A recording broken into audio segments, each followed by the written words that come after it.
10 years ago, I put out the first video in a series that I called The Jack of All Trades, where I talked about my top 15 favorite video games. All the games I talked about were games I loved then, and games that I still love now.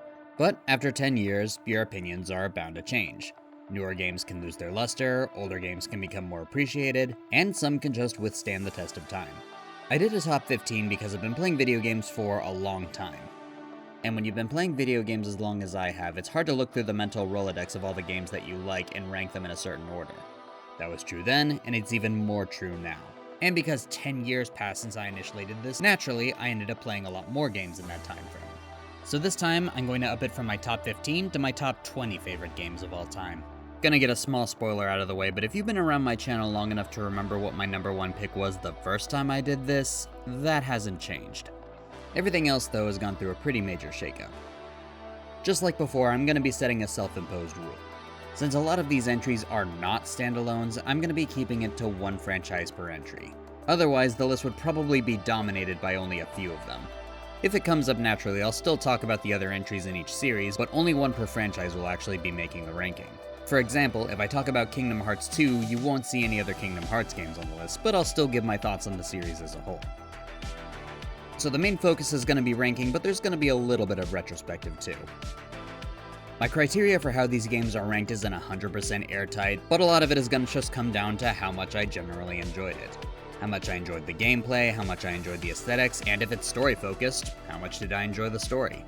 And I really want to emphasize these are the games that I personally enjoy first, and games that are objectively good second. There are some games, even within the same franchises that I talk about, that are probably objectively better than the ones that I have on this list. But this is about the games that meant the most to me, and the ones that I had the most fun playing. And don't mistake me, while some of these will be higher or lower than others on the list, regardless of their placement, I still love each and every game that's on this list. So with that, let's get right into number 20 with Catherine. Catherine! Before I elaborate, I want to preface that I'm talking about the original, not the full body version. Anyway, if you watch my original countdown, this might come as a surprise because in the original list, Catherine was number 3. And that's a pretty big drop. That's not to say I stopped liking the game. In fact, to start off strong, one of my favorite parts about the game is how realistic the characters felt. What am I gonna do? I didn't mean for any of this to happen. If you're gonna whine, you shouldn't have done it, dumbass. Vincent's friend circle feels uncomfortably familiar. I've known people like them. I've known people who've gone through the same kind of relationship problems, the same avoidances, the same emotional messiness. Hey, don't be so rough on the guy. One day we'll all be old farts like him. Not all of us. It's got a strong style and a solid aesthetic. So, why the drop? Well, a big part of it changed after replaying the full body version, which introduced new endings for both Catherines, and adding a third Catherine, Rin. Sometimes I don't even have the energy for that. These things make me happy just by looking. They're my treasures. And don't get me wrong, I liked Rin. She's a precious cinnamon bun who must be protected at all costs, but the juxtaposition of her bubbly, almost too pure for this world demeanor up against the grounded, uncomfortable realism of the rest of the cast ends up highlighting just how awful everyone else in the game is in a way I haven't been able to unsee since then.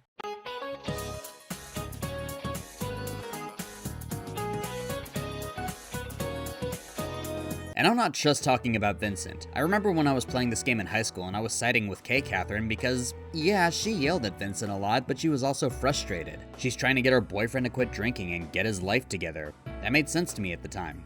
But replaying it years later with more perspective, I clocked a few things that I kind of brushed over the last time I played it, like, wait, what do you mean you faked a pregnancy? I'm being critical here because Catherine has a genuinely engaging story and compelling characters. But a quick sidebar in talking about the characters is one thing I can't leave unsaid is how beautifully voice acted they are. These are some of the best voice talent in the industry. Troy Baker, Laura Bailey, Travis Willingham, Aaron Fitzgerald, Liam O'Brien, everyone brings out their A game. One of my favorite moments is when the two Catherines are fighting each other and one of them gets stabbed and Michelle Ruff just cracks.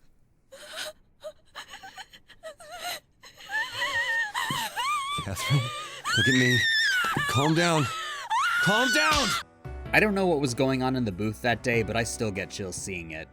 But back on the aesthetics, the Stray Sheep bar has this cozy lived-in feeling. Some of my favorite parts of the game were just walking around and talking with the random patrons and getting pulled into their conversations. It really sells the idea that you're part of this messy little social ecosystem. I also like that this story doesn't really seem to pick a side to which kind of relationship is better. It's more of what choice is better for you. One leads more towards commitment and security, another is more geared towards passion and freedom, or maybe you could just stay single and work on yourself. But in all three scenarios, you can still end up happy.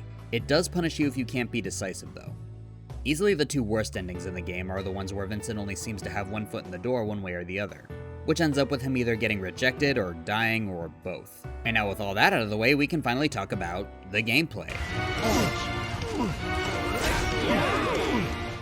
It's alright. And don't get me wrong, I wrote it as long, what the hell.